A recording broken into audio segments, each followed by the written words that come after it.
کسی بھی مسلمان کے لیے یہ بڑی سعادت ہوتی ہے اور اس کی دل کی تمنا اور خواہش ہوتی ہے کہ میں قرآن سمجھ رہا ہوں. بالخصوص تعلیم یافتہ طبقہ ہمارا وہ بہت بے قرار رہتا ہے کہ میں نے ماسٹر کر لی, پی ایچ ڈی کر لی, اتنی تعلیم حاصل کر لی, لیکن اللہ کے کلام کو میں سمجھنے کی کوشش کرتا ہوں. اور یقیناً یہ ایک بہت ہی عظیم خواہش ہے, عظیم جذبہ ہے. لیکن اگر کوئی آپ کو پرانا مسافر مل جائے جو ان گلی کوچوں میں خاک اڑاتا رہا ہو اور اس کے تجربات سے آپ فائدہ اٹھائیں تو آپ کی منزلیں آسان ہو سکتی ہیں. جیسے مثال کے طور پر آپ پہلی دفعہ امریکہ جاتے ہیں اور ایک گاڑی کرائے پر لیتے ہیں اور 1 مہینے کا ٹور ہے, تو سب سے پہلے تو آپ یہی کرتے ہیں نا, کسی گیس اسٹیشن پہ جا کے نیو یارک کا نقشہ لے لیں گے اور دیکھیں گے کہ میں کہاں ٹھہرا ہوا ہوں, کس ہوٹل میں ہوں اور مجھے کہاں جانا ہے اور کون کون سی چیزیں دیکھنی ہیں. تو یوں سمجھیے کہ قرآن مجید بھی ایک شہر ہے اور اس شہر کا آپ کو جائزہ لینا ہے اور اس میں اہم چیزوں کو دیکھنا ہے اور اس کے گلی کوچوں سے واقفیت حاصل کرنی ہے. مشرق میں کیا ہے, مغرب میں کیا ہے, شمال میں کیا ہے, جنوب میں کیا ہے, میں کون سی ڈائریکشن میں جا رہا ہوں, کون سی مین ہائی وے ہے جس کو مجھے پکڑنا ہے, چھوٹی گلیاں کون سی ہے, ڈیڈ اینڈ کون سا ہے, کہاں میں بھٹک جاؤں گا. کسی سے آپ پوچھ بھی لیتے ہیں کہ اچھا یار مجھے وہاں جانا ہے, ذرا بتاؤ, مجھے گائیڈ کرو اور کون سا ایگزٹ لوں. بعض وقت یہ بھی ہوتا ہے کہ آپ غلط ایگزٹ لے کر اپنے سفر کو 1 گھنٹے کے لیے طویل کر دیتے ہیں. تو قرآن مجید کی 114 صورتیں ہیں. تو ایک میکرو سٹرکچر قرآن کا جس کو میں نظم جلی کہتا ہوں وہ آپ کے سامنے ہونا چاہیے. تو فاتحہ ہے, بقرہ ہے, آل عمران ہے, نساء ہے, مائدہ ہے, ترتیب وار صورتیں ہیں اور آخر میں جا کر آپ سورۃ الاخلاص ہے, سورۃ الفلق ہے, سورۃ الناس ہے. کچھ صورتیں بہت بڑی ہیں, کچھ صورتیں درمیانی ہیں, کچھ اس سے ذرا چھوٹی ہیں اور بالکل مختصر صورتیں ہیں. تو یوں سمجھیے کہ قرآن مجید ایک بہت بڑی عالیشان عمارت ہے جس میں کچھ بڑے ہالز ہیں. جیسے آپ ایک بڑے ہال میں بیٹھے ہوئے ہیں اور کوئی پلر بھی آپ کو نظر نہیں آ رہا, بہت بڑا ہال ہے. اور اسی طرح سورہ بقرہ ایک بہت بڑا کمرہ ہے قرآن مجید کا, 2.5 پارے ہیں, 286 آیات ہیں اور اس کے برخلاف سورہ عصر 3 آیات ہیں, سورۃ الکوثر 3 آیات ہیں اور سورۃ الاخلاص 4 آیات ہیں, سورۃ الفلق 5 ہیں, سورۃ الناس 6 ہیں. کبھی ایک ہی آیت بڑی طویل ہوتی ہے, جیسے سورۃ البقرہ کی آیت نمبر 282 دین قرض کے بارے میں قرآن کی طویل ترین آیت ہے. پورا صفحہ ایک پوری اس میں دفعات ہیں اور ذیلی شقیں ہیں, سب کلاسز آپ کو ملتی ہیں اور کبھی 3 چھوٹے جملے ہیں اور اس میں پوری بات مکمل ہو گئی, چھوٹے کمرے ہیں. اب سوال یہ ہے کہ کمرے سے کمرہ جڑا ہوا ہوتا ہے. جس طرح آپ ڈاکٹر ہیں تو ایک تو آپ کہتے ہیں کہ یہ آنکھ ہے اور یہ ناک ہے اور یہ منہ ہے اور یہ حلق ہے, لیکن ان اعضاء کا بھی باہمی بڑا تعلق ہوتا ہے. تو قرآن مجید کی صورتوں میں ایک بات آپ کو نوٹ کرنی ہوگی کہ بقرہ کے ساتھ فاتحہ جڑی ہوئی ہے, فاتحہ کے بعد بقرہ ہے, بقرہ کے بعد آل عمران ہے, وہ دونوں آپس میں جڑی ہوئی ہیں. آل عمران کے بعد نساء ہے, وہ اس کے بعد جڑی ہوئی ہے, نساء کے بعد مائدہ ہے, مائدہ کے بعد انعام ہے, انعام کے بعد آراف ہے, آراف کے بعد انفال ہے. یہ سب آپس میں جڑی ہوئی ہیں. اور فلق کے بعد ناس, یہ سب یہ ترتیب من جانب رسول اللہ صلی اللہ علیہ وسلم نہیں ہے, یہ من جانب اللہ ہے. قرآن مجید کی ترتیب من جانب اللہ ہے. جس طرح آپ دیکھتے ہیں کہ ایک کمرے کے اندر جو فرنیچر ہوتا ہے اس کو دیکھ کر آپ فوراً کہہ دیتے ہیں یہ کمرے کا مقصد ہے. جیسے اب یہاں فرض کیجیے جانمازیں بچھی ہوئی ہیں، ایک مصلی درمیان میں، ایک محراب ہے، ایک منبر ہے، فوراً کہہ دیتے ہیں کہ مسجد ہے. اور آپ یہاں ایک تقریر کی جگہ ہے، کرسیاں ہیں، ٹیبل ہیں، آپ کہتے ہیں کانفرنس ہے، سیمینار ہے، یہ ایک آڈیٹوریم ہے. تو کمرے کا فرنیچر خود بخود کہتا ہے کہ کمرے کا مقصد کیا ہے. بعینہ قرآن مجید کی ہر سورت کا ایک خاص ڈکشن ہے، اور وہ خاص ڈکشن، وہ خاص ووکیبلری وہ آپ کو گائیڈ کرتی ہے کہ اس سورت کا مرکزی مضمون یہ ہے. تو میں آپ کو پہلا جو مشورہ دینا چاہتا ہوں، اگر آپ قرآن مجید کی ایک سنجیدہ طالب علم ہیں، ایک وقت میں ایک سورت پڑھیے، 2 مہینے تک، 3 مہینے تک، 4 مہینے تک ایک ہی سورت پڑھیے. دیکھیے کہاں سے شروع ہوئی، کہاں ختم ہوئی، کیا اس کا تھیم کیا ہے، کیا بات کہی جا رہی ہے. ایک ہی سورت کو سمجھنا ہے، اور اس میں کتنے ٹرمز آتے ہیں، کتنے موڑ آتے ہیں، اور پوری اس کی وحدت کیا ہے. تو یہ ایک بہت بڑی بنیادی ضرورت ہے قرآن مجید کو سمجھنا. اچھا، ایک ذیلی بات یہاں میں بتانا چاہتا ہوں آپ کو کہ جو ہمارے فقہا ہیں، فقہا سے مراد جورسٹ، اور جن کے نزدیک قرآن مجید صرف حلال و حرام کے احکام کا مجموعہ ہے، تو وہ پھر ایسے قرآن کو پیش کرتے ہیں جیسے کہ یہ صرف اور صرف اونلی چند احکامات کا مجموعہ ہے. تو پھر آپ دیکھیں گے کہ قرآن مجید میں تو 114 صورتوں کے اندر سے 24 صورتیں مدنی ہیں، 90 صورتیں تو مکی ہیں. مکی صورتوں میں تو احکام بہت کم ہیں. نکاح کے احکام، نماز کے احکام، وضو کے احکام، طہارت کے احکام، طلاق کی اور خلا کی اور تجارت کی اور رہن کی اور سود کی، یہ سارے احکام تو آپ کو مدنی صورتوں میں ملتے ہیں. باقی صورتوں میں تو احکام ہیں ہی نہیں. تو پھر اس کا نتیجہ یہ نکلتا ہے کہ وہ قرآن مجید کے ایک بہت بڑے حصے کے فہم سے محروم ہو جاتا ہے. کیونکہ قرآن مجید کے مضامین کیا ہیں؟ اس میں تاریخ پر بھی تبصرہ ہے، اس میں دلائل ہیں. قرآن مجید کتاب الدلائل ہے.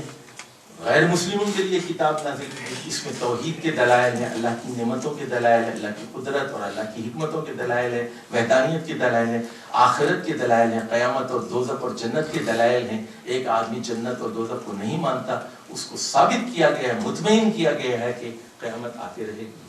جو اللہ کو نہیں مانتا یا جو شرک میں مبتلا ہے، اس کو دلائل سے مطمئن کیا گیا ہے کہ اللہ ایک ہی ہو سکتا ہے، اس کائنات کا نظام ایک ہستی ہی چلا رہی ہے، اس کی خدائی میں کوئی شریک اور دخیل نہیں. اچھا، اسی طرح تاریخ پر قرآن مجید تبصرہ کرتا ہے، اور وہ بتاتا ہے کہ آدم کے بعد بڑے سب سے پہلے پیغمبر جو ہوئے ہیں وہ نوح ہوئے ہیں. نوح علیہ السلام کے بعد بڑے پیغمبر جو ہیں وہ عاد اور ثمود کے حضرت ہود اور صالح علیہ السلام ہیں. پھر اس کے بعد حضرت ابراہیم کا زمانہ ہے، اور اس کے بعد حضرت موسیٰ علیہ السلام اور ہارون علیہ السلام کا زمانہ ہے. پھر اس کے بعد داؤد اور سلیمان کا زمانہ ہے. اس کے بعد بے شمار بنی اسرائیل کے انبیاء ہیں. پھر حضرت عیسیٰ ہیں، اور بالآخر محمد مصطفیٰ صلی اللہ علیہ وسلم. تو کرونالوجیکلی وہ ایک داستان سناتا ہے کہ کس طرح مختلف پیغمبر مختلف زمانوں میں آئے، ان کے جرائم کیا تھے، ان کا رویہ کیا تھا، ان کا بیہیویئر کیا تھا رسولوں کے سلسلے میں، خدا کے بارے میں، اور ان کا کیا انجام ہوا، انہیں کیسے ہلاک کیا گیا، کیسے مارا گیا. اور وہ پھر آپ کو، تو اس میں قرآن مجید میں آفاقی دلائل بھی ہیں.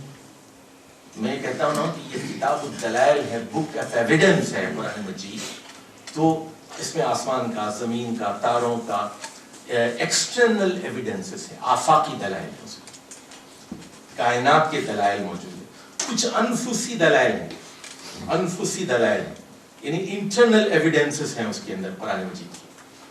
افلا، جیسے مثال کے طور پر کہتے ہو افرأیتم ما تمنون، کبھی تم نے غور کیا یہ جو نطفہ تم بیوی کے پیٹ میں ٹپکاتے ہو، کبھی غور کیا؟ انتم اشد، انفسی دلائل. وہ جو اقبال کہتے ہیں نا اپنے من میں ڈوب کر پا جا سراغ زندگی، تو انفس پر غور کرنے کی دعوت دیتا ہے کہ اپنے اندر کی دنیا میں جھانکو، دل کی دنیا میں اپنی ساخت پر غور کرو، تم کس چیز سے پیدا کیے ہوئے ہو، تم کیا تھے یعنی 50 سال پہلے تم کیا تھے، 100 سال پہلے کیا تھے، یعنی هل اتى على الانسان حين من الدهر لم يكن شيئا مذكورا، وہ شیء مذکور تھا ہی نہیں. انا خلقنا الانسان من نطفة امشاج، وہ پہلا اسٹیج تو وہ تھا کہ وہ کوئی قابل ذکر چیز ہی نہیں تھا، اس کی ماں بھی نہیں جانتی تھی، اس کا باپ بھی نہیں جانتا تھا کہ وہ کون ہے. پھر کیا ہوا، ہم نے ایک مخلوط نطفے سے اس کو پیدا کیا. تو وہ ایک انٹرنل دلائل، انفسی دلائل قرآن مجید میں ملتے ہیں بے شمار.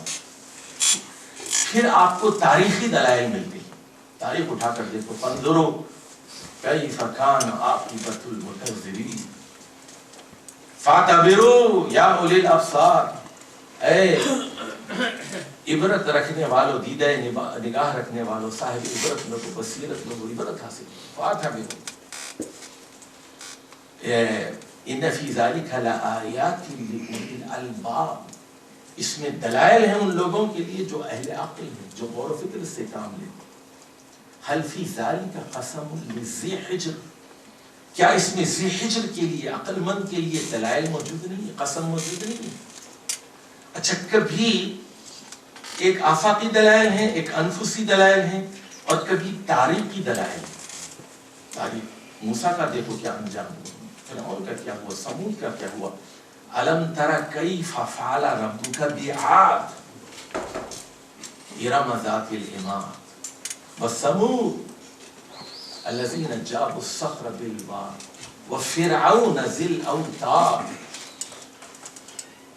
اچھا، کبھی ایسا ہوتا ہے کہ دلائل عقلی ہوتے ہیں، عقل سے اپیل کریں، عقل سے.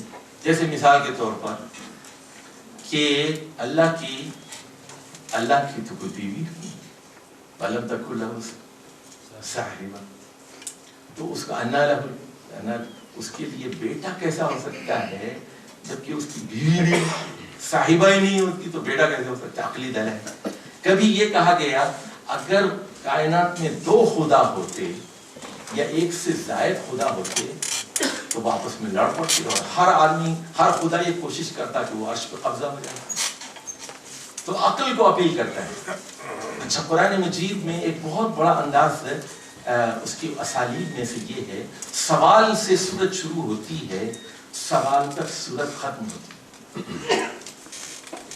سوال پر سورت. اب سورہ 3 میں آپ دیکھیں گے، سورہ 3 قرآن مجید کی مشکل ترین صورتوں میں سے. میں سورہ 3 کا تھوڑا سا آپ کو انداز بتاتا ہوں. میں نے ابھی کہا حل اتی علی الانسان حین من الدہر، حل اتاک حدیث الغاشیہ. سورت کا آغاز ہی سوال سے ہو رہا ہے، اور اچھا سوال، اور بعد سورت کا اختتام سوال پر ہوتا ہے. جیسے سورہ ملک کہ اگر ارائیتم، کہ اگر میں پانی کو زمین میں دھسا دوں، فَمَن يَأْتِيكُم بِمَاءٍ مَّعِينٍ، تو تمہیں صاف اور نتھرا ہوا شفاف پانی کون سا خدا لے کر آئے گا، کون سی طاقت لے کے آئے گی. ان اصبح ماؤکم غورا، کبھی غور کیا تم نے؟ تو سوال پر سورت کا اختتام ہوا. آپ دیکھیے کہا گیا 3 گواہی دے رہا ہے، زیتون گواہی دے رہا ہے، بلد امین کی گواہی ہے، طور سینہ کی گواہی ہے. کیا گواہی ہے؟ 4 چیزوں کی قسم، 4 چیزوں کی گواہی ہے. کیا گواہی ہے؟ کہ انسانوں کی 2 قسمیں، ایک احسن تقویم پر ہے اور ایک اسفل سافل. ایک بہت بلندی کی حالت میں ہے، ایک بالکل پستی، نیچوں کا نیچ ہے. اچھا، بلد امین سے مراد تو وہ جگہ ہے جہاں نبی اکرم صلی اللہ علیہ وسلم کو وحی دی گئی، اور طور سینہ سے وہ جگہ مراد ہے جہاں موسیٰ علیہ السلام کو وحی دی گئی، اور زیتون سے مراد کوہ زیتون ہے جہاں حضرت موسیٰ، حضرت عیسیٰ واضح کرتے، اولیو ماؤنٹین. اور 3 سے مراد شام اور فلسطین کا وہ علاقہ ہے جہاں بہت سے انبیاء کو وحی دی گئی، جن میں حضرت الیاس وغیرہ اور بنی اسرائیل کے بہت سارے انبیاء قابل ذکر ہیں۔ تو سلسلہ کلام یہ ہوا کہ تمام انبیاء کو دی جانے والی تعلیمات، چاہے وہ شام اور فلسطین کے علاقے میں ہوں، چاہے وہ حضرت عیسیٰ کو دی گئی ہوں، چاہے وہ حضرت موسیٰ کو طور پر دی گئی ہوں، چاہے وہ محمد مصطفیٰ صلی اللہ علیہ وسلم کو بلد امین میں دی گئی ہوں، سب یہ کہہ رہی ہیں کہ انسانوں کی 2 قسمیں ہیں، ایک احسن تقویم پر ہیں، ایک اسفل سافلین۔ وہ احسن تقویم پر وہ لوگ ہوتے ہیں جو ایمان لا کر عمل صالح کرتے ہیں، ایمان اور عمل صالح، فَلَهُمْ أَجْرٌ غَيْرُ مَمْنُونٍ، ان کے لیے کبھی ختم نہ ہونے والا اجر۔ یہاں ایک بات چھپی ہوئی جو اسفل سافلین ہے، فَلَهُمْ عَذَابٌ غَيْرُ مَمْنُونٍ۔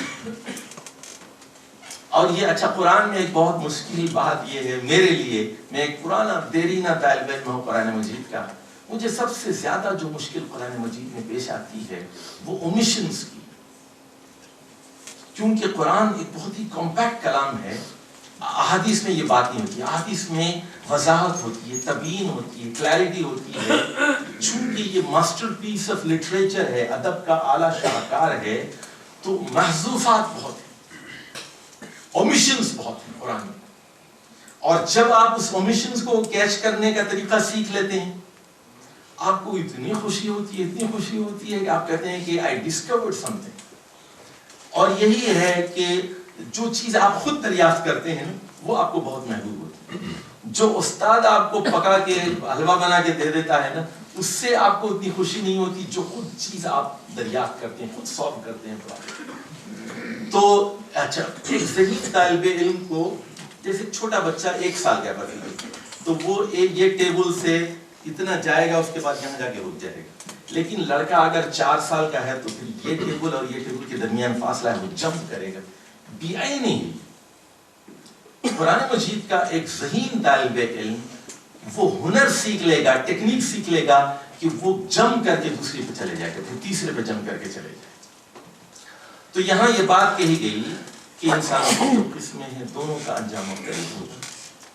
اس کے بعد پہلا سوال یہ کیا گیا، فما یکذبک بعد بالدین، جب یہ حقیقت ہے، نقلی دلائل یہ کہہ رہے ہیں، نقلی دلائل کا مراد تورات کے دلائل، انجیل کے دلائل، قرآن کے دلائل، تمام انبیاء کی تعلیمات یہ کہہ رہی ہیں کہ انسانوں کی 2 قسمیں ہیں، ایک احسن تقویم پہ ہے، ایک اسفل سافلین۔ اب سوال، فما یکذبک بعد بالدین، دین کا مطلب ہے جزا و سزا، دین کا مطلب ہے ریوارڈ اینڈ پانشمنٹ، دین کا مطلب ہے قیامت۔ یہاں دین کا خاص مطلب ہے، دین کے اور بھی بہت سارے معنی ہیں، لیکن اس جگہ دین کا مطلب ہے جزا و سزا، قیامت۔ تو اے محمد صلی اللہ علیہ وسلم، آپ کو کون جھٹلا سکتا ہے دین کے معاملے میں؟ فما یکذبک بعد بالدین، دنیا کی کون سی طاقت، دنیا کا کون سا مذہب آپ کو جھٹلا سکتا ہے، آپ کی تکذیب کر سکتا ہے جزا و سزا کے بارے میں؟ یہ تو ہو کے رہے گی، قیامت ہو کے رہے گی، جنت اور دوزخ حق ہے۔ ایسا نہیں ہو سکتا کہ اسفل سافلین اور احسن تقویم کو ایک جگہ رکھا جائے، ایسے لا یستوی اصحاب النار و اصحاب الجنہ، اصحاب النار اور اصحاب جنہ برابر ہو ہی نہیں سکتے۔ افنجعل المسلمین کالمجرمین، کیا ہم مسلمین اور مجرمین کو ایک جگہ رکھیں گے؟ ما لکم کیف تحکمون، کیا ہو گیا آپ کو، پاگل ہو گئے ہیں آپ؟ کیا ہم ناانصافی کریں گے؟ ایک مجرم کو اور ایک مسلم کو، ایک بدزبان کو، ایک خوش بیان کو ہم ایک جگہ رکھیں گے؟ ایک شرابی کو، ایک متقی کو ایک جگہ رکھیں گے؟ ایک زانی کو اور ایک بیوی کے ساتھ جو اپنی خواہشات جائز طریقے سے پورا کرتا ہے ہم برابر رکھیں گے؟ ایک رزق حلال کماتا ہے، ایک رزق حرام کماتا ہے، دونوں کو ایک جگہ رکھیں گے؟ ما لکم، کیا ہو گیا تم لوگوں کو؟ تو عقل بھی یہ کہتی ہے کہ قیامت آئے گی۔ اس دنیا میں انصاف نہیں ہوتا، آپ چھوٹی عدالت میں جاتے ہیں، وہاں آپ کے خلاف فیصلہ ہوتا ہے، آپ سیشن میں جاتے ہیں، وہاں آپ کو انصاف نہیں ملتا، آپ ہائی کورٹ میں جاتے ہیں، ہائی کورٹ میں نہیں جاتے، آپ سپریم کورٹ میں جاتے ہیں، آپ کو انصاف نہیں ملتا، آپ کہتے ہیں قیامت کے دن انصاف۔ تو کیونکہ اللہ کے پاس مکمل معلومات ہیں، دنیا کی کورٹ کے پاس مکمل معلومات ہیں، جو فیصلے ہوتے ہیں وہ تو شہادتوں کی بنیاد پر ہوتے ہیں، اور بہت ساری چیزیں ایسی ہوتی ہیں جس کی گواہی یا شہادت نہیں ہوتی۔ دلوں کے بھید، دلوں کے راز اور دلوں کی نیتیں، تو وہاں تو نیتیں بھی دیکھی جائیں گی. تو اب یہ جو بحث ہو رہی ہے، ایک آدمی قیامت کو نہیں مانتا، اس کو اتنی بحث کی آپ نے، اس کے بعد سوال کیا گیا، کہتا میں نہیں مانتا قیامت کو. فما یکذبک بعد بالدین، تو اے محمد صلی اللہ علیہ وسلم آپ کو کون جھٹلا سکتا ہے جب یہ حقیقت ہے. یہ دو مختلف کردار ہیں. تو اب آپ نے پہلا سوال کیا، پہلا مکہ مارا اس کو، فما یکذبک بعد بالدین، تو وہ بالکل لڑکھڑا گیا. اس کے بعد اب دوسرا سوال جو ہے قرآن داغتا ہے کہ الیس اللہ بأحکم الحاکمین، کہ آپ ایک فیکٹری کے مالک ہیں، ایک آدمی وقت پر آتا ہے، اچھا کام کرتا ہے، ایک آدمی لیٹ آتا ہے، جلدی چلا جاتا ہے، وقت گزاری کرتا ہے، پہلے کو کیا کریں گے آپ؟ دونوں کا اجر ایک ہوگا؟ حاکم کیا کرتا ہے؟ حاکم تو یہی کرتا ہے نا کہ جو وقت پر آتا ہے اس کو پروموشن کر، اس کو بونس دیتا ہے، اس کو ایکسٹرا جو ہے تنخواہ بڑھاتا ہے، اس کو اس کے درجات بلند ہوتے ہیں، جو انکم ہوتا ہے اس کو آپ نوٹس دیتے ہیں، فارغ کرتے ہیں اس کو، ہی از فائرڈ.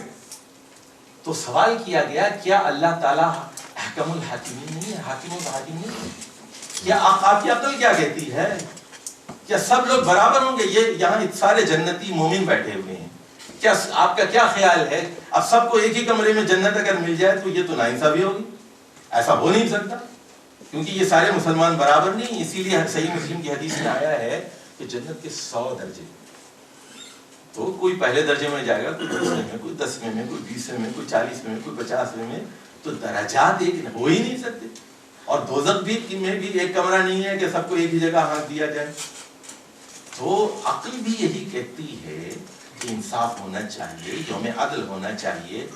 تو وہ پوری صورت کو آپ دیکھیے، والتین سے لے کے الیس اللہ بأحکم الحاکمین تک، یہ ساری آیات آپس میں جڑی ہوئی ہیں، مربوط ہیں، ایک سلسلہ کلام ہے. اس کو دریافت کرنا، اس کے مرکزی مضمون کو دریافت کرنا. چلیے، یہ تو میں نے ایک چھوٹی صورت کی آپ کو مثال دی. اب مجھے آپ 4-5 منٹ دیجیے. میں سورہ بقرہ، بڑی صورت ہے، سورہ بقرہ ایک بڑی صورت ہے، میں سورہ بقرہ کا میکرو سٹرکچر آپ کو بتاتا ہوں. سورہ بقرہ 286 آیات ہیں. 286 کے آدھے کتنے ہوتے ہیں بتائیے جلدی سے؟ 286 کے آدھے 143 کو یاد رکھیے. اچھا جی، سورہ بقرہ کے 4 حصے، ایک انٹروڈکشن ہے، آخر میں کنکلوژن ہے، درمیان میں کتنے حصے رہ گئے؟ 2 حصے. اچھا، جو انٹروڈکشن ہے سورہ بقرہ کا، جو انٹروڈکشن ہے وہ 1 to 39، ابتدائی 39 آیات ہیں. آخری جو 3 آیات ہیں، للہ ما فی السماوات سے لے کر فانصرنا علی القوم الکافرین تک، یہ جو 3 آیات ہے یہ اس کا کنکلوژن ہے. درمیان میں کتنے حصے رہ گئے؟ 2 حصے، ایک انٹروڈکشن ہے، ایک کنکلوژن ہے. 1 to 39 کنکلوژن ہے، 284 285 286 آخری 3 آیات یہ کنکلوژن ہے. درمیان میں 2 حصے رہ گئے. اب سن لیجئے، آیت نمبر 40 سے لے کر 142 تک، آیت نمبر 40 سے 142 تک یہ حصہ بنی اسرائیل کے بارے میں، بنی اسرائیل پر اللہ کے احسانات، بنی اسرائیل کی ناشکری، چارج شیٹ اگینسٹ بنی اسرائیل، and ultimately their impeachment. وَفَضَّلْتُكُمْ عَلَى الْعَالَمِينَ يَا بَنِي إِسْرَائِيلَ اذْكُرُوا نِعْمَتِيَ الَّتِي أَنْعَمْتُ عَلَيْكُمْ وَفَضَّلْتُكُمْ عَلَى الْعَالَمِينَ. تمام دنیا کی قوموں میں نے تمہیں فضیلت عطا کی، فضیلت کا تاج تمہارے سر پر رکھا، لیکن they were impeached. وہ تاج ان سے چھین لیا گیا، ان بنی اسرائیل سے چھین کر یہ تاج جو ہے امت مسلمہ کے سر پر رکھا. اب آیت نمبر 143 میں کہا گیا کذالک جعلناکم امۃ وسطا. اس طرح کذالک، یہ کذالک بہت ہی کی ورڈ ہے، کلیدی لفظ ہے کذالک. کذالک کا مطلب ہے in the light of last 100 verses، گزشتہ 100 آیات کی روشنی میں. کذالک کا دوسرا مطلب ہے in the light of the history of Bani Israel، 2500 years history. 1900 BC سے 600 AD تک، یعنی نبی کریم صلی اللہ علیہ وسلم کے نبی بنائے جانے تک، یوسف علیہ السلام کے زمانے سے لے کر بنی اسرائیل سے مراد حضرت یعقوب کی اولاد ہیں، بنی یعقوب ہی کو بنی اسرائیل کہتے ہیں، 12 بیٹے. تو 1900 BC سے 600 CE یا AD تک، یہ 2500 سال کی داستان بتانے کے بعد کہا گیا کذالک جعلناکم امۃ وسطا، آپ کو ہم نے امت وسط بنایا، آپ کو ہم نے ایک متوازن قوم بنایا، آپ کو ہم نے ایک بیلنسڈ قوم بنایا. اس کا کیا مطلب ہے؟ وہ غیر متوازن تھے، وہ بیلنس نہیں تھے، وہ چونکہ وہ غیر بیلنس تھے ان سے وہ تاج چھین کر آپ کے سر پہ رکھا گیا. کذالک جعلناکم امۃ وسطا. اب یہ امت مسلمہ کو کہا گیا کہ now you should lead the world. اب جو تیسرا حصہ ہے بنی اسرائیل کا، دوسرا حصہ بنی اسرائیل کے متعلق، تیسرا حصہ امت مسلمہ سے متعلق ہے کہ اس میں امت مسلمہ کو احکام دیے گئے، عقیدہ، نماز کے احکام، روزے کے احکام، حج کے احکام، زکوٰۃ کے احکام، انفاق کے احکام، جہاد کے احکام، تجارت کے احکام، سود کے احکام، نکاح کے احکام، خلا کے احکام، یہ سارے احکام، عدت کے احکام، بیوہ کی عدت، یہ سارے احکام آپ کو سورۃ البقرہ کے تیسرے حصے میں دیے گئے. تو اگر ہم ایک جملے میں سورۃ البقرہ کا خلاصہ بیان کرنا چاہیں تو وہ ہوگا امامت کی تبدیل، ٹرانسفر آف لیڈرشپ فرام بنی اسرائیل ٹو بنی اسماعیل. امت مسلمہ، امت مسلمہ کا کیا کام اور پھر ان کو کیا احکام دیے. اب آ جائیے کنکلوژن کے اوپر آ جائیے.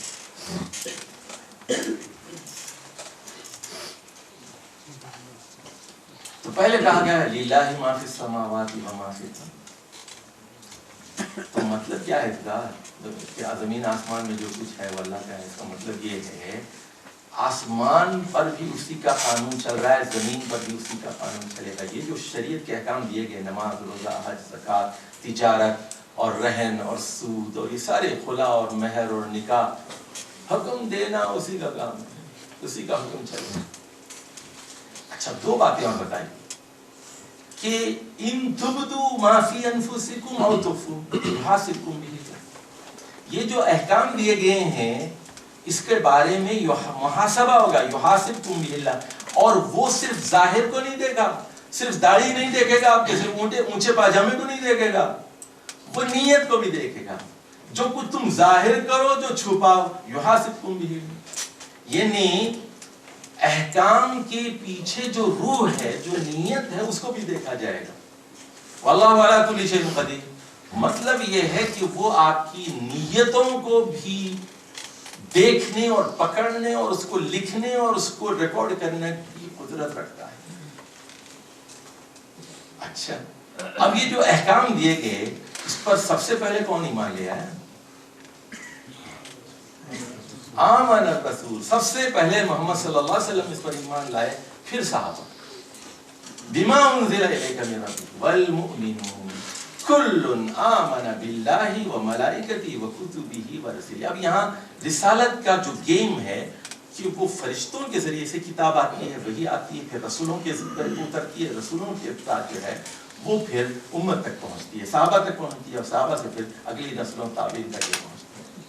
کل آمن باللہ وملائکتہ وکتبہ ورسلہ لا نفرق بین احد من رسلہ. اب اس کو سمجھنے کے لیے پھر آپ کو پھر جانا پڑے گا دوسرے حصے کی طرف. یہودی یہ کہتے تھے کہ ہمارا خاندان وہ بنی اسرائیل ہے، ہم اسحاق کی اولاد ہیں. محمد مصطفیٰ صلی اللہ علیہ وسلم وہ ہمارے تایا کے خاندان سے ہیں، وہ اسماعیل علیہ السلام کی اولاد سے ہیں. وہ یہ کہتے تھے ہم اپنے خاندان کے رسولوں پر ایمان لائیں گے، لیکن ہم تایا کے خاندان کے رسول پر ایمان نہیں لائیں گے. نؤمن بما انزل علینا ونکفر بما وراء. جو ہمارے خاندان پہ نازل ہوا ہم مانیں گے، اور دوسرے خاندان پہ جو نازل ہوا عربوں پہ، وہ ہم نے اسماعیل علیہ السلام کی اولاد پہ جو نازل ہوا وہ نہیں مانیں گے. تو اس کے جواب میں صحابہ نے کہا یہ جو میرا خاندان، یہ تایا کا خاندان، یہ والد کا خاندان، یہ تعصب تمہیں مبارک. لا نفرق بین احد من رسولہ، ہم یہ امتیاز ہم نہیں کرتے، ہم متعصب نہیں ہیں، ہم یہ تعصب ہمارے اندر نہیں ہے. ہم تو ان کے پیغمبروں، بنی اسرائیل کے سارے پیغمبروں پر ایمان رکھتے ہیں. لا نفرق بین احد من رسولہ. اور اچھا وہاں 91 اور 93 پہ چاہیے آپ. یہ 285 کو سمجھنے کے لیے you have to go back 91 and 93. جب بنی اسرائیل کو تورات دی گئی، احکام دیے گئے، انہوں نے کہا سمعنا وعصینا. ہاں بھائی سن لیا لیکن ہم عمل نہیں کریں. سمعنا، انہوں نے کہا عصینا. صحابہ کرام نے کہا سمعنا واطعنا. تو اب یہ دیکھیے. اچھا ایک اور بات میں آپ کو جو بیان کرنا چاہتا ہوں آپ سے، جس طرح آپ دیکھیے یہ ایک بڑی بلڈنگ ہے نا، یہاں آپ کو ایک پلر نظر آ رہا ہے، دیکھیے، اور یہ جو گھڑی پیچھے لگی ہوئی یہاں بھی ایک پلر نظر آ رہا ہے آپ کو. اور تو یہ جو پوری چھت کا لوڈ ہے، یہ جو یہ بیمز ہیں جو وہ ٹرانسفر کر رہی ہیں. تو قرآن مجید میں بھی ایسا ہوتا ہے کہ ایک ہی صورت کے اندر وہ کچھ پلرز ہوتے ہیں اور کچھ بیمز ہوتے ہیں، اور وہ لوڈ وہ ادھر سے ادھر ٹرانسفر ہوتا ہے، اور اس کا جواب وہاں دیا جاتا ہے، اس کا جواب وہاں دیا جاتا ہے. تو اس پر نگاہ رکھنا بہت ضروری ہے. تو اچھا اگر آپ ٹکڑوں میں قرآن پڑھیں گے تو پھر آپ جو ہے اس اندھے کی طرح ہوں گے جس نے ایک ہاتھی کو پکڑ لیا، اور کسی نے کہا ہاتھی تو جو ہے، چار اندھوں نے، کسی نے پیر پکڑ لیا، کسی نے کان پکڑ لیا، اور کسی نے آنکھ پکڑ لیا، کسی نے سونڈ پکڑ لیا کہ ہاتھی کس طرح ہوتا ہے. ہر ایک نے اپنے اپنے طریقے سے اس کو ڈیفائن کیا، کیونکہ چاروں بھی اندھے ہیں اور چاروں کے پاس ہاتھی کی پوری شکل موجود نہیں. تو اکثر اوقات اس لیے میں نے پہلی بات آپ سے یہ کہی، ایک وقت میں ایک صورت پڑھی. ایک یعنی نیو یارک میں ہے تو نیو یارک کے نقشے کو بار بار دیکھیے کہ نارتھ میں کیا ہے، ساؤتھ میں کیا ہے، یہ مین روڈ کہاں جا رہی ہے، یہ مین روڈ کہاں جا رہی ہے، جنوب میں کیا ہے، مشرق میں کیا ہے، مغرب میں کیا ہے، سمندر کہاں ہے، دریا کہاں ہے، لیک کہاں ہے، برج کہاں ہے، اور ٹاور کہاں ہے، فلا کہاں ہے. تو ایک ہی صورت میں رہیے اور کنیکشنز کی طرف نگاہ ہونی چاہیے. یہ بیمز اور پلرز اور بلڈنگ کا جو ربط ہے اس پر آپ کی نگاہ کا ہونا بہت ضروری ہے. تب قرآن مجید کی بہت ساری منزلیں آپ کے لیے آسان ہو جائیں گی، اور پھر جو اس کا مرکزی مضمون ہے، جو اس کا تھیم ہے، وہ دریافت کرنا آپ کے لیے بہت آسان ہو جائے. اچھا، تو اب یہاں تک بات کرنے کے بعد اس کے بعد پھر یہ سارے احکام دیے گئے، تو اس پر آپ کو کتنا عمل کرنا ہے؟ یہ روزہ، نماز، حج، طلاق، نکاح، رہن، سود، تجارت، یہ سارے احکام جو دیے گئے، اس پر کتنا عمل کرنا ہے آپ کو؟ کتنا عمل کرنا ہے بھائی؟ پورا کرنا ہے. پورا تو آپ کر نہیں سکتے، پورا تو آپ کر نہیں سکتے نا، کیونکہ آپ غریب ہیں تو حج نہیں کر سکتے، حج نہیں ہے. غریب ہیں تو آپ زکوٰۃ نہیں دے سکتے، اور اگر آپ معذور ہیں تو بیٹھ کے نماز پڑھیں گے، اور بیمار ہیں تو لیٹ کے نماز پڑھیں گے. تو اللہ نے کہہ دیا احکام دینے کے بعد، لا یکلف اللہ نفسا الا وسعہا، میں وسعت سے زیادہ کسی پر بوجھ نہیں ڈالتا. یہ احکام جتنے بھی ہیں استطاعت کے مطابق آپ پر فرض ہیں، اور بتایا گیا لہا ما کسبت وعلیہا ما اکتسبت، اس پر عمل کرنا ہے.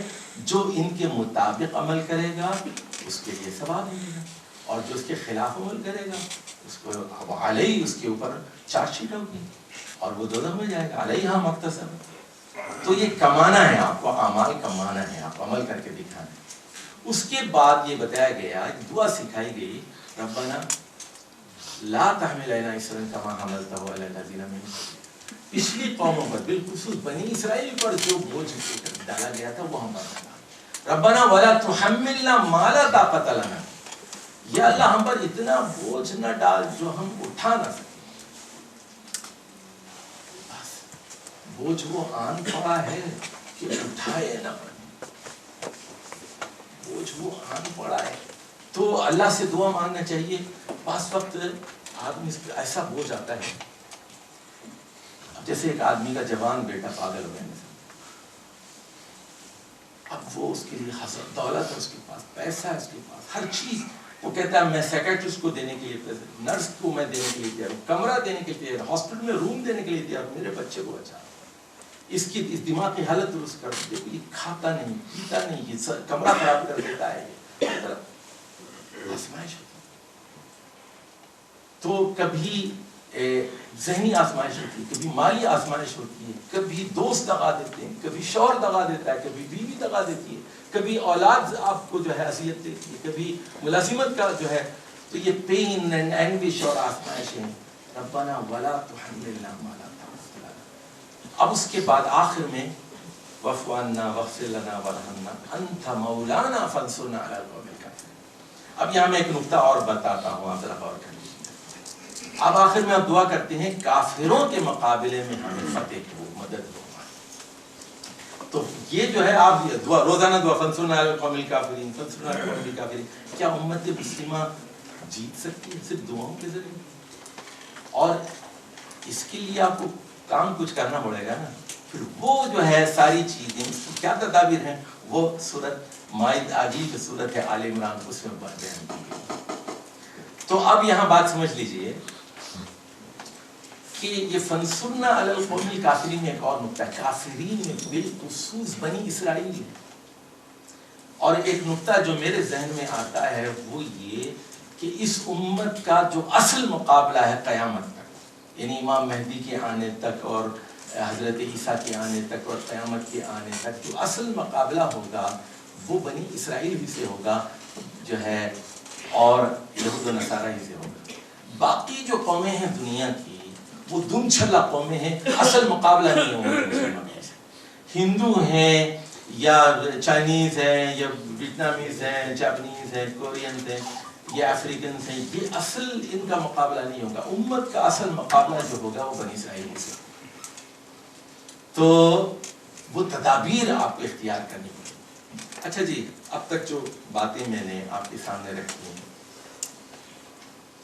اس کا خلاصہ بیان کر کے پھر میں دوسرے پہلو کی طرف اشارہ کروں. میں نے کہا کہ ایک وقت میں ایک سورت پڑھی جائے. میں نے یہ کہا کہ قرآن مجید کی بڑے بڑے پیراگراف ہیں, ٹکڑے ہیں, جیسے سورہ بقرہ کے 4 ٹکڑے ہیں. اس کے ربط کو تلاش کیا جائے کہ کہاں سے بات شروع ہوئی, کہاں کیسے ہوتی ہے, کہاں ختم ہو رہی ہے, اس کا مرکزی مضمون کیا ہے. اس پر آپ ذرا غور کیجیے, اس کی تلاش کیجیے. تیسری بات جو میں نے کہی کہ آیت سے آیت جڑی ہوتی ہے, سورت سے سورت جڑی ہوتی ہے. جیسے ناک سے آنکھ اور آنکھ سے حل, اور بہت ساری چیزیں آپس میں جڑی ہوئی ہوتی ہیں. اس ربط کو تلاش کرنا ہے. تین سے زیتون میں کیا ربط ہے, زیتون سے طور سینا میں کیا ہے, طور سینا کا بلد یمین سے کیا ہے, بلد یمین کا اسد القیم سے کیا ہے, اس کا اسفل السافلین سے کیا ہے, اس کا یکذب بالدین سے کیا تعلق ہے, اس کا احکام الحاکمین سے کیا تعلق ہے. یہ ربط کلام کو تلاش کرنا, یعنی احد کا سمد سے کیا تعلق ہے, سمد کا لم یلد سے کیا ہے, لم یلد کا یولد سے کیا ہے, اور اس کا کف سے کیا تعلق ہے. یہ ربط کلام اگر آپ دریافت نہیں کرتے اور ٹکڑوں ٹکڑوں میں ترجمے سے قرآن پڑھتے ہیں, غور نہیں کرتے, تو پھر قرآن مجید کی منزلیں شاید آپ کے لیے دشوار تر.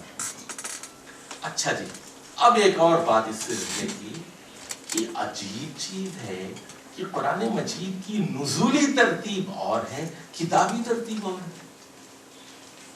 یہ بڑی حیران کن بات ہے کہ قرآن مجید کا نزول تو 23 سال میں ہوا, اور ایسے ہوا کہ پہلے اقرا بسم ربک سورۃ العلق کی 5 آیات نازل ہوئی, پھر سورۃ المدثر کی آیات نازل ہوئی, پھر سورۃ المزمل کی آیات نازل ہوئی, پھر پوری سورہ فاتحہ مکمل نازل ہوئی. اس کے بعد پھر یہ والضحیٰ اور علم نشرح یہ صورتیں نازل ہوئیں, اور یہ سورہ بقرہ اور آل عمران وغیرہ تو یہ مدینے میں نازل ہوئی. تو قرآن کی کتابی ترتیب نزولی ترتیب سے مختلف کیوں؟ اس میں بھی بہت بڑی حکمت پوشیدہ ہے. اور یہ سن لیجیے, یہ کسی علماء کا کام نہیں ہے یہ کہ یہ بقرہ کو پہلے رکھ دیا اور فاتحہ کے بعد رکھا اور 4 سورتیں مدنی پہلے رکھ دی, بلکہ یہ ترتیب من جانب اللہ. اسی لیے ہم کہتے ہیں قرآن مجید کی ترتیب یہ توقیفی ہے. توقیفی کا مطلب ہے یہاں وقف کیا جائے گا, غیر اجتہادی ہے, من جانب اللہ, من جانب جبریل, من جانب محمد مصطفیٰ صلی اللہ علیہ وسلم ہے, یہ علماء کی چیز نہیں. اب یہاں ایک اور بات, پاروں کی تقسیم من جانب اللہ من جانب رسول من جانب صحابہ نہیں. رکوعوں کی تقسیم من جانب اللہ من جانب رسول من جانب صحابہ من جانب تابعین نہیں. یہ سب بعد کی دور کی چیزیں 400-500 سال کے بعد لوگوں نے یہ بہت ساری تقسیمیں کی. اور یہ پاروں کی تقسیم اور رکوعوں کی تقسیم merely a quantitative classification, nothing to do with Islam, nothing to do with Allah and Rasul and Tabi'in and Sahaba. ایک مقداری تقسیم ہے، جبکہ صورتوں کی تقسیم من جانب اللہ ہے، من جانب اللہ ہے، توقیفی ہے، اس میں ہم تبدیلی نہیں کر سکتے، آگے پیچھے نہیں کر سکتے. تو جیسے یعنی ناک کو اٹھا کے آپ سر کے اوپر نہیں لگا سکتے اور کان کو اٹھا کے جو ہے 2 سینوں پہ 2 کان نہیں لگا سکتے. آدمی من جانب اللہ ہے اور وہ جانتا ہے کہ کون سی چیز کہاں رکھنی ہے، اس کو معلوم ہے کہ کون سی چیز کہاں رکھنی ہے. تو یہ اس ترتیب میں بھی حکمتیں ہیں، اس حکمت کا سراغ لگانا بہت ضروری ہے. اب آ جائیے قرآن کی نزولی ترتیب کے لیے. تو مولانا مودودی رحمہ اللہ نے اس پر بہت سارے لوگوں نے کام کیا. تاریخ میں ہمارے ہاں جو پرانے مشہور نام ہے، اس میں امام زرکشی اور جلال الدین سیوطی کی کتابیں علوم القرآن پر بہت مشہور ہیں. الاتقان فی علوم القرآن اور البرہان کے نام سے مشہور کتابیں ہیں. تو امام سیوطی نے اس میں علوم القرآن پہ 80 چیپٹرز بتائے ہیں اس میں، اور اس میں بتایا کہ پہلے کون سی نازل ہوئی، اس کے بعد کون سی، اس کے بعد کون سی، اس کے بعد. اچھا یہاں ایک میں آپ کو خبردار کرنا چاہتا ہوں. تو ایک روایت انہوں نے ابن درائس کی نقل کی ہے امام سیوطی. یہ روایت منقطع ہے، 2 جگہ سے ٹوٹی ہوئی، تو سند کے اعتبار سے یہ بالکل بیکار ہے. علم حدیث میں اس روایت کی کوئی اہمیت نہیں. عبداللہ بن عباس سے مروی ہے یہ، یعنی پہلے تو نبی کریم صلی اللہ علیہ وسلم کا قول نہیں ہے بلکہ عبداللہ بن عباس کا موقوف روایت ہے. اور موقوف بھی صحیح موقوف نہیں ہے، منقطع ہے، ٹوٹی ہوئی ہے، اس میں اس کے راوی جو ہے مقبوض ہے. اور وہ جو ترتیب بتاتے ہیں کہ پہلے اقرا نازل ہوئی، اس کے بعد دوسرے نمبر پہ وہ قلم رکھتے ہیں. تو یہ ترتیب آپ کو دھوکہ دیتی ہے، یہ ترتیب صحیح نہیں ہے، اس پر اعتبار نہیں کیا جاتا. اچھا اس کے بعد اور بہت سارے لوگوں نے کام کیا. اس میں اہم ترین کام نزولی ترتیب کے بارے میں مولانا مودودی کا ہے. اور تفہیم القرآن کے جو لوگ طالب علم ہیں وہ اچھی طرح جانتے ہیں کہ مولانا مودودی ہر سورت کے آغاز میں زمانِ نزول پر تفصیلی بحث کرتے ہیں. اور وہ 2 کام کرتے ہیں. ایک تو یہ تمام روایات لے آتے ہیں، طبرانی نے کیا کہا، ابن مردوہ نے کیا کہا، اور کب نازل ہوئی، کس موقع پر نازل ہوئی، وہ ساری روایات نقلی کرتے ہیں. اس کے بعد دوسری چیز یہ ہے وہ خود سورت کو دیکھتے ہیں اور بتاتے ہیں، سورت خود بتاتی ہے کہ میں کب نازل ہوئی. جیسے مثال کے طور پر دیکھیے یہاں پر ہمارے سامنے 2 آدمی بیٹھے ہوئے ہیں. ایک صاحب بیٹھے ہوئے ہیں، یہ چشمہ پہنے ہوئے اور ہاتھ میں قلم ہے. ان کی داڑھی کچھ سیاہ ہے اور کچھ سفید ہے. اور ان کے جو ہے لیفٹ پر ایک صاحب بیٹھے ہیں جن کی داڑھی جو ہے پوری سیاہ ہے.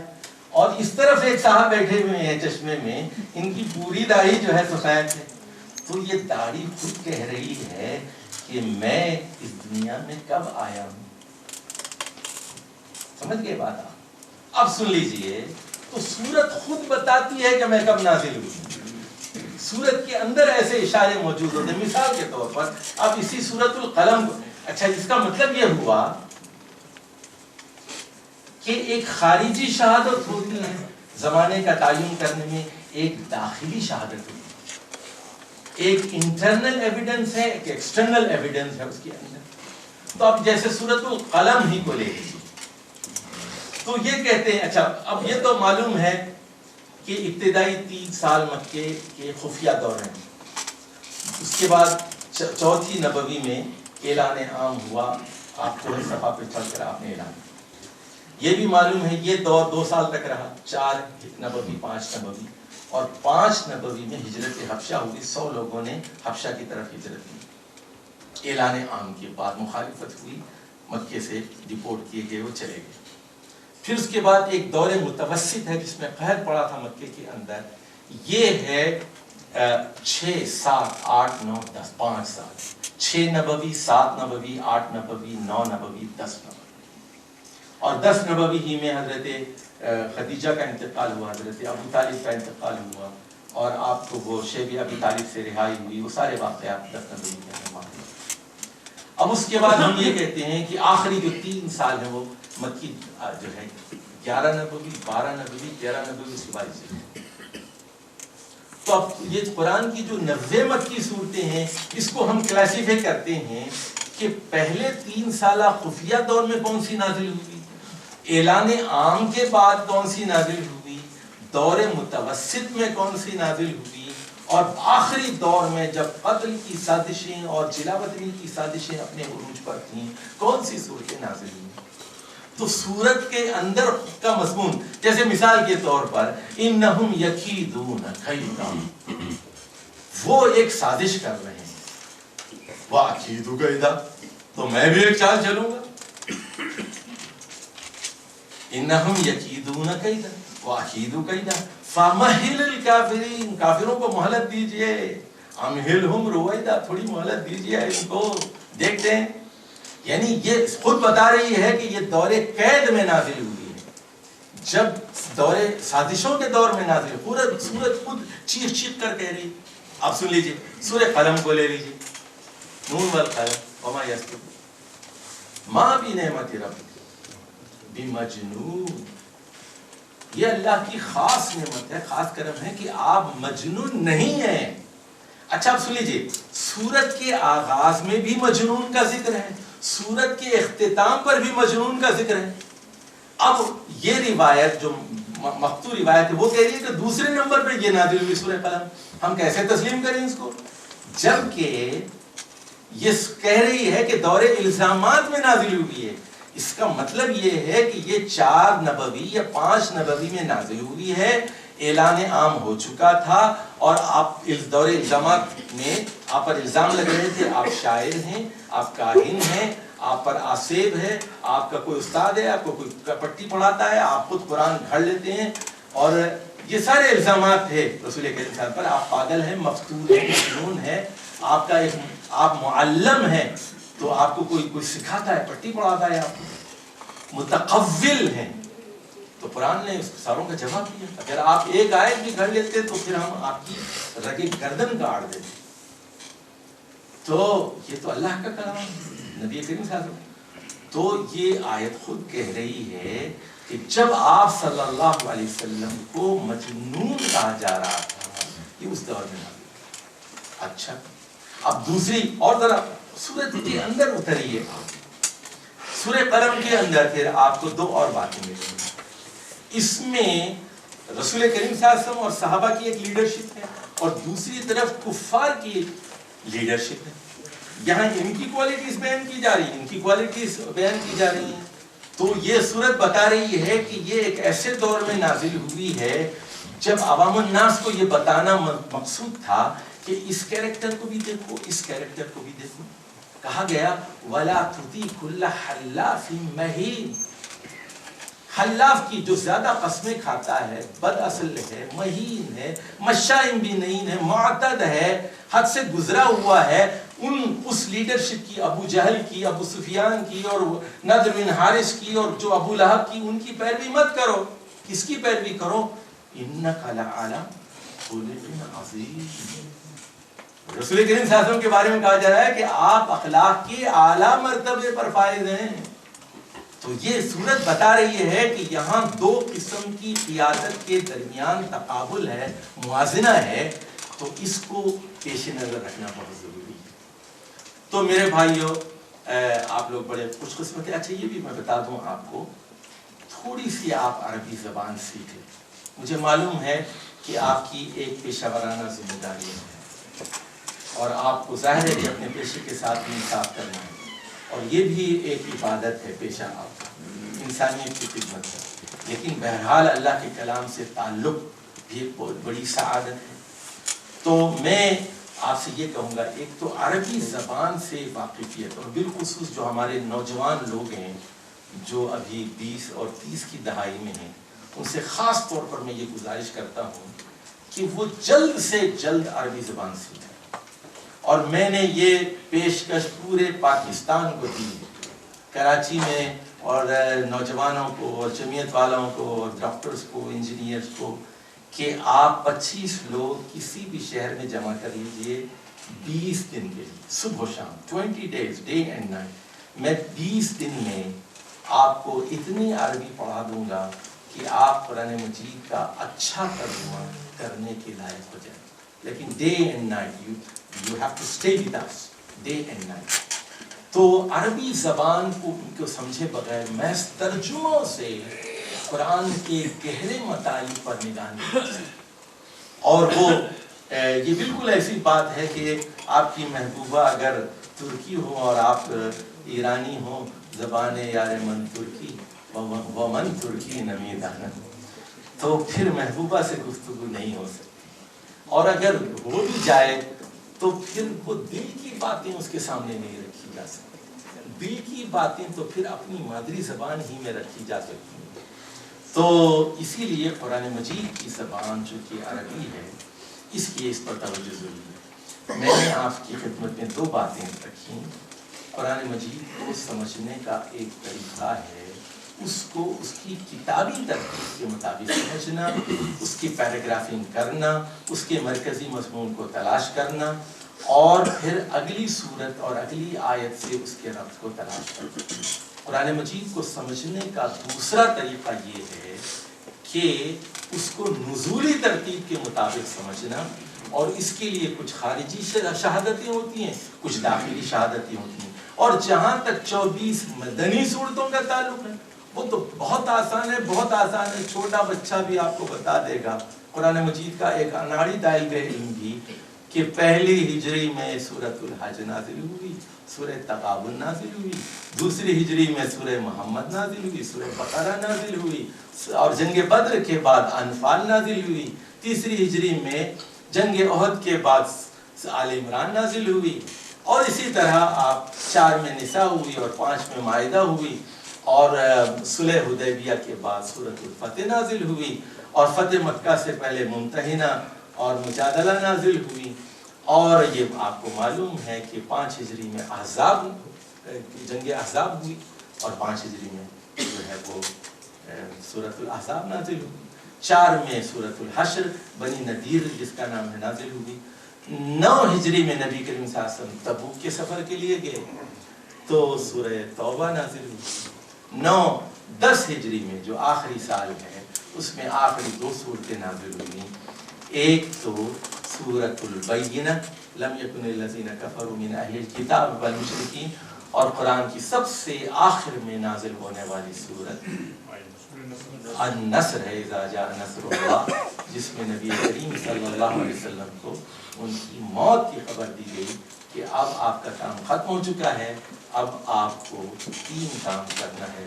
فسبح بحمد ربک واستغفر، اللہ کی حمد کے ساتھ اللہ کی تسبیح اور اس کی بے عیبی کا اعتراف، اور پھر اللہ سے استغفار، انہ کان توابا. اسی لیے اس سورت کو سورۃ التودیع بھی کہتے ہیں. یہ وداعی صورت ہے، فیئرویل صورت ہے. تو میرے بھائیو، قرآن مجید کو سمجھنے کے یہ مختلف طریقے ہیں جو اختصار کے ساتھ آپ کی خدمت میں رکھے گئے. میری ایک کتاب پچھلے رمضان میں شائع ہوئی، بدقسمتی سے اس وقت یہ آؤٹ آف پرنٹ ہے. 1100 کتابیں چھپی تھیں رمضان میں، تو رمضان ہی میں ختم ہو گئی یہ کتاب. تو 2-4 مہینے انتظار کیجئے اس کے اگلے ایڈیشن کے لیے. اس میں کچھ اضافے اور کچھ ترمیمات میں کر رہا ہوں. تو یہ کتاب آپ ضرور اپنے نگاہ میں رکھ لیجئے. یہ انشاءاللہ ایک طالب علم کی ایک معمولی اور کوشش ہے. اس میں نے کیا یہ ہے کہ ہر صورت کا میں نے ایک ڈائیگرام بنا دیا. 114 صورتوں کے ہر صورت کا ایک ڈائیگرام بنا دیا ہے. اور یہ یعنی ہر صورت کو پڑھنے سے پہلے آپ میرا خلاصہ ضرور پڑھیے، میری پیراگرافنگ کو دیکھ لیجئے، اور اس کے بعد پھر آپ ترجمہ اور قرآن کیجئے. تو آپ کے لیے ایک انٹروڈکشن ہو جائے گا. اس کے بعد اگلا سفر آپ کے پاس آپ کے سامنے ہے. تو پھر وہ ایک ساری عمر ہے، اور قرآن کی اسرار و عجائب کبھی ختم نہیں ہوں گی. نئی نئی چیزیں سامنے آتی رہیں گی. تو آپ ہیں، اللہ کا کلام ہے، آپ کا شوق ہے، آپ کی جستجو ہے. اللہ کرے مرحلہ شوق نہ ہو جائے، ہر لحظہ نیا دور، نئی برق تجلی. اللہ کرے